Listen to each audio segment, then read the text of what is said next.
In 1964, child genius Frank attends the New York World's Fair to enter the inventors competition.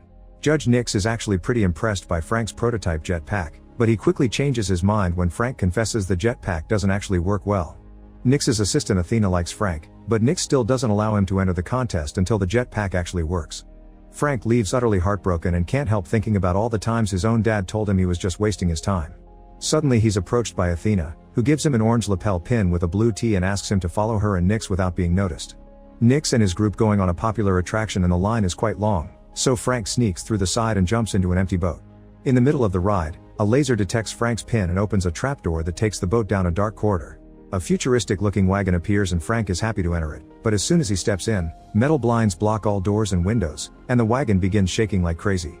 Frank falls to the floor and doesn't get to stand up until the wagon stops. When the doors open, Frank steps out and finds himself on a platform surrounded by heavy fog. To his shock, a flying car passes by and he sees Athena with Nix inside.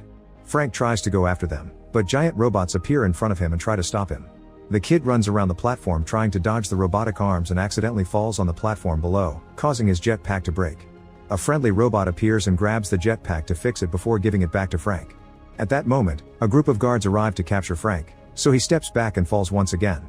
This time though he has his jetpack with him, thus he puts it on and activates it, finally getting to fly with it thanks to the robot's repairs. Frank flies through the fog and discovers he's in Tomorrowland, a futuristic city filled with only the brightest minds. When he sees Athena, Frank lands next to her, and takes the chance to show Nix that he's fixed the jetpack. Nix ignores him, but Athena takes Frank's hand to show him what his life will be like from now on. Years later in 2015, teenage girl Casey sneaks into NASA launch site in Florida to sabotage all the machinery that will be used for the demolition because she doesn't want her dad, who works as a NASA engineer, to lose his job. Athena is watching it all from the shadows, and after Casey returns home, Athena uses a small scanner to get Casey's DNA from her bike helmet and codes it into her last Tomorrowland pin. The next morning, Casey's dad Eddie gets a call from work explaining the situation. Casey thinks she's saved his job, but Eddie reveals they'll bring replacement cranes, so Casey really needs to stop trying. However, Casey reminds him keeping up hope is more important. In the evening, Casey tries to sabotage the demolition again, but this time the police are waiting for her and she gets arrested. Some hours later, someone pays the bail, and Casey picks up her belongings to return home. Among all the things she finds the pin, and when she touches it, she suddenly sees a vision of a different place. The pin falls, and when Casey touches it again, the same thing happens. The next time, Casey grabs the pin properly and finds herself looking at a huge city in the distance, but when she tries to walk to it, the pin falls and she is in jail again because walking made her bump against things and people in the room. To avoid more trouble, Casey picks up the pin using gum wrapper. At that moment, Eddie shows up to pick Casey up after paying the bail. On their way home, he scolds Casey for her actions, so she makes him touch the pin, promising it'll explain everything. However, when Eddie touches the pin, nothing happens. Confused, Casey touches the pin herself and appears in the other world, coming to the conclusion this only works for her. Eddie gets tired of Casey rambling about the pin and takes it away from her. When they get home, Casey waits for Eddie to fall asleep to steal the pin from his night table. As soon as she touches it, she appears in the other world, and walking toward the city makes her bump against the walls of her house and even fall down the stairs. The noise wakes Eddie up, causing Casey to hide and decide to do this somewhere else. Casey goes to the middle of a huge field and touches the pin, allowing her to finally appear in Tomorrowland. While taking the train to go further into the city, she discovers the pin has a timer that is going down and that nobody can see her. Casey leaves the train at the next stop and she sees some important scientists entering a different kind of wagon. She tries to follow them, but suddenly water appears around her because the pin timer is about to reach zero. Casey tries to ignore it and pushes through the water, but soon Tomorrowland disappears and Casey finds herself in a swamp. As soon as she returns home, Casey wakes her brother Nate up and asks him for the password to their dad's computer. The siblings search for the pin online and find an ad from a store that will buy these pins from anyone. Casey writes down the shop address and asks Nate to tell their father she's going camping with some friends. In the morning, Athena shows up at the house, so Nate gives her the camping excuse. Athena can tell he's lying and pressures him until he finally confesses. Meanwhile, Casey makes it to the shop from the ad. The eccentric clerks are clearly interested in it and confirm that what Casey saw was real. Tomorrowland is a place where all the brightest minds gather to create freely without the chains of government and greed, and the only way to access the city is through the pin. The clerks want to buy the pin and to know where Casey got it, but when Casey refuses to cooperate, they press a button to lock the door and reveal a pair of futuristic weapons that can shoot plasma. Casey tries to hide among the merchandise, but the clerks find her anyway and demand information on some girl. Suddenly, a grenade breaks through the window and freezes the clerks inside a force field. An armed Athena enters the shop too and explains it's a time bomb that won't last long, then helps Casey get her hand out of the field. Unfortunately, this causes the bomb to shut off and the clerks are free again, so they counterattack. Athena fights them hand to hand with the help of Casey throwing merchandise at them, and when Athena removes one of their heads, Casey is shocked to discover both clerks were animatronics. After announcing the animatronics are about to self-destruct, Athena drags Casey out of the shop just in time to avoid the explosion. Then Athena breaks a car window to open it and pushes Casey inside before using a special tool to make the car start as she explains they need to escape before they find them. On the road, Casey begins asking questions, and Athena tells her she was the one that gave her the pin. Before she can say more, she suddenly begins malfunctioning, and Casey watches in horror how Athena fixes herself because she's an animatronic as well. Scared, Casey jumps out of the car and Athena tries to follow her, but as soon as she steps on the road, a truck hits her. The driver immediately comes to check on her, and Casey takes the chance to steal the truck to escape. However, Athena is just fine and immediately runs after the truck, jumping through the window to steal the keys and lock the door. Casey begins yelling, and Athena finally manages to shut her up by conforming Casey as her last pin, and they need to quickly go to Tomorrowland because they built something they shouldn't have. Meanwhile, the cops arrive at the exploded store and discover a burned robot head. Before they can investigate more, a man named Dave shows up, introducing himself as Secret Service. After seeing the robot head, Dave also pulls out a futuristic weapon and kills all the cops before turning to his companions, announcing they've found the girl and they should tell Nix. The girls are making their way to New York to find the only person that can get them back into Tomorrowland. Casey begins asking questions about the other people that got pins, but Athena can't answer and shuts down. The next morning, Athena wakes up and takes over the driving so Casey can rest. Athena tells Casey that the person they'll be visiting is called Frank, and once Casey falls asleep, Athena keeps herself entertained by remembering all the good times she used to have with her friend. Hours later, Casey wakes up when she's suddenly pushed off the truck in front of a house in the countryside. Seeing as Athena's driving away, Casey has no choice but to approach the house, only to be chased by a guard dog. Casey trips and falls on the mud, which makes her realize the dog is not leaving prints because it's a hologram. Ignoring the fake beast, Casey knocks on the door and shows her pin to the camera, asking to be taken to Tomorrowland. A sudden burst of air pushes Casey back and an older Frank comes out of the house, demanding to know where Athena is. Hearing she's gone angers Frank and he tells Casey to leave because Tomorrowland is nothing but a manipulative lie. Then Frank returns to his house and locks the door. Casey refuses to leave and waits outside even while it rains. Eventually, she gets tired and looks around to make a plan. By starting a fire on the plowing truck, Casey gets Frank to leave the house, and while he's too busy putting the flames out, Casey runs inside and locks the door. When Frank tries to enter again, Casey just pushes him back with the same burst of air. Casey begins looking around the house, finding all sorts of crazy inventions. One particular machine plays a record of little Frank trying to make Athena laugh, and Athena telling him to stop trying. In another room, she finds a bunch of screens keeping up with the news and a timer that is slowly going down. Suddenly, a secret door under the stairs opens and Frank gets back into the house, ready to kick Casey out, but she convinces him to give her some answers. Frank was kicked out of Tomorrowland for building something he shouldn't have, which is the timer connected to the screens. He wonders if Casey would want to know the date of her death and she says yes, but accepting her death may actually cause it, so she wouldn't believe it because they need to be able to make their own destiny. This statement causes the percentage on the screen to fall, which greatly impresses Frank. Their conversation is suddenly interrupted by the arrival of Dave and his agents, who are actually robots looking for Casey. Frank immediately activates all the metal blinds, and when one robot uses her strength to get inside anyway, Frank uses a tool to electrocute her. Another robot is destroyed by an electrical trap on the wall, and Frank gets rid of two more by making them fall through a secret trapdoor. Then Frank and Casey run to the living room, where one more robot is waiting.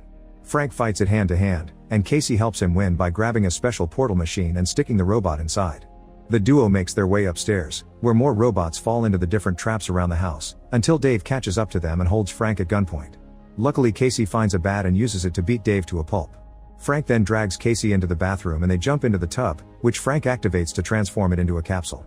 One more robot comes after them and tries to grab the tub, but at that moment Frank launches it, causing the capsule to fly out and land on the lake. Frank and Casey swim out and enter the woods, where Frank has hidden a bike that won't start. The duo is suddenly startled by a light approaching them, but it's just Athena that came to pick them up. The trio leaves in the truck and as soon as they hit the road, Frank and Athena begin arguing. It's revealed that all pins were supposed to be destroyed, and Athena escaped with the last box of 12 to keep on recruiting people. Frank is furious that more young people have been dragged into this and tells Casey that Athena lied. She doesn't shut down if you ask too many questions, it's just her ignoring you. Frank thinks Athena puts up fake emotions to lure you in and abandon you later. Athena is hurt but ignores it for now to take them to the local station where Frank has installed his secret network that transmits to his house. There's another capsule waiting for them, and once the humans are wearing the proper protection, they activate the system that teleports them away. Once they arrive, Casey discovers they're at the top of the Eiffel Tower. There's a guard near the door, but luckily Frank has brought a bunch of inventions in his bag, including a little tool that allows Casey to knock the guard out with just a light tap. They enter a room with an exhibition with famous inventors, and Frank explains that Eiffel, Verne, Tesla, and Edison were the ones that started Tomorrowland by using the Eiffel Tower as an antenna that took them to the other world. There have always been rumors of a secret entrance, and after searching around, Frank activates it. This causes the Eiffel Tower to split into two and reveal a rocket, so the trio hurries inside as more robots arrive to capture them. The energy that the rocket expels when taking off pushes the robots away, and after flying up for a while, the robot goes back again, opening a portal as it falls at a great speed. Moments later, the group arrives in Tomorrowland. The authorities saw them fall and are coming after them, so Frank makes Athena hide a special bomb he brought with him inside her body. The first one to meet them is Nix, the city governor, who wants to arrest them. Frank and Athena quickly change his mind by informing him Casey was capable of lowering the percentage on the screens. Shocked, Nix takes the trio to the headquarters where they keep Frank's dangerous invention, called a tachyon machine. When they take the elevator, Casey sees holograms which happen to be flashes of the future, caused by the machine that utilizes a particle that moves significantly faster than light. The group enters the center of the machine and Frank teaches Casey how to use it, allowing her to look at any point in humanity's history. Casey is shocked to see herself in her house a few mornings ago, and Frank explains the machine can also look forward, so Casey begins going through history at a high speed until she finally sees the issue. The machine has predicted that in 58 days, the world will end. Casey doesn't understand why they aren't warning people on Earth, and Nix explains he doesn't care because that's the world that will end, not Tomorrowland. And he won't allow anyone to move in because they'll do to Tomorrowland the same thing they did to Earth. Casey refuses to accept this, and her attitude causes the screen to flicker for a second, showing a better world. Frank tries to point out this proves there's a chance, but Nix just knocks them all out. Moments later, Frank wakes up and finds Athena telling them they'll be deported again. Casey is depressed because this whole adventure has been for nothing, and when Frank tries to comfort her she snaps, accusing them of lying to her. As she begins to rant, she suddenly has a moment of realization. Frank has been pirating the machine's signal to watch it at his house, and the signal is floating around Earth, zapping these ideas of doom into people's minds. It's a self-fulfilling prophecy, but if Casey could change it with her optimism, it means that turning it off would allow people to see the light again. The guards come to pick the trio up so they can be kicked out of Tomorrowland through a portal. Casey tries to tell Nix about her discovery and asks him to turn off the machine, but Nix says there's no off button. His calm attitude makes Frank realize the truth. Nix is putting the idea in people's heads on purpose. Nix explains that in the past, trying to tell the government about the incoming doom was ignored, thus he sent the idea directly to people's heads as a warning to make them change their ways. However, instead of working for a better future, humanity accepted the end of the world as inevitable. In Nix's opinion, it isn't the machine's fault, humanity has brought this to itself. Frank pretends to accept this and shakes hands with Nix, but only to touch his bracelet and start the machine platform again. Athena and Casey knock out the guards while Frank fights Nix, who activates two robots to go after the girls. Frank asks Athena to use the bomb he gave her, but when Athena tries to, the robots catch her. Athena passes the bomb to Casey while she fights the robots, and Casey runs to the platform, which starts moving like crazy because Frank and Nix keep fighting over the bracelet on the other side of the portal. Athena gains control of one of the robots and uses it to push the other one through the portal, causing it to attack Nix too. Casey manages to activate the bomb by watching a flash of the future, but when she's about to throw it, Nix regains control of the bracelet and drags the platform down. Athena rushes to catch the platform with her robot, then runs to the control panel to close the portal, destroying the second robot and leaving Frank and Nix outside. At that moment, Casey finds the bomb, which is about to explode. Athena has no choice but to open the portal again, and once the men run back inside, they throw the bomb into the portal so it can explode away from them. The portal breaks and falls on top of Nix, capturing him. However, there's a gun nearby that he reaches in order to kill Frank. Athena sees Frank dying and realizes it's a flash from the future, so she runs to put herself between Frank and the shot. Casey takes the gun from Nix and Frank tries to take Athena to a repair shop, but Athena asks him to stop because there isn't enough time. Before she died, she needs Frank to know something very important, and she proceeds to play a series of recordings from the time they spent together all those years ago. Little Frank used to have a crush on Athena, but he was hurt when he realized she was a machine. This always bothered Athena and she kept voice diaries that described how Frank made her feel things that robots shouldn't. Frank is glad to hear Athena did like him too and that she never stopped believing in him, so now it's time for Athena to go. Her body is about to self-destruct and she wants them to use that explosion to stop the machine.